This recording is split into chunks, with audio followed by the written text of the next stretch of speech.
کسی ذمہ دار کی بھینس نے دودھ دینا بند کر دیا۔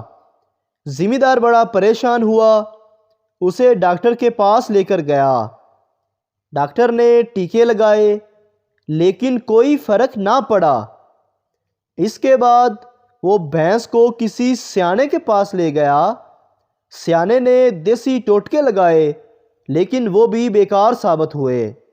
آخر میں ذمہ دار نے سوچا کہ شاید اس کا کھانا بڑھانے سے مسئلہ ٹھیک ہو جائے، تو وہ اسے ماں جی کی خدمت میں لے گیا۔ ماں جی نے خوب کھل بنولا کھلایا، پٹھے کھلائے، کسی چیز کی کسر نہ چھوڑی، لیکن بھینس نے دودھ دینا شروع نہ کیا۔ لاچار ہو کر وہ اسے کسائی کے پاس لے کر جانے لگا کہ یہ اب کسی کام کی نہیں، تو چلو ذبح ہی کرا لوں۔ راستے میں اسے ایک سائیں ملا۔ سائیں بولا، پریشان لگتے ہو؟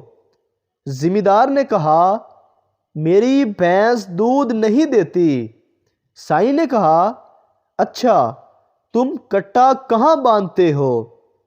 ذمہ دار بولا، بھینس کی کھرلی کے پاس۔ سائیں نے پوچھا، کٹے کی رسی کتنی لمبی ہے؟ ذمہ دار بولا، کافی لمبی ہے۔ سائیں نے اونچا کہکا لگایا اور بولا، سارا دودھ تو کٹا چنگ جاتا ہے، تجھے کیا ملے گا؟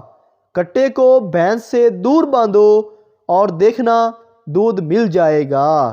اگر ویڈیو اچھی لگی تو ہمارے چینل کو سبسکرائب ضرور کر دیجئے۔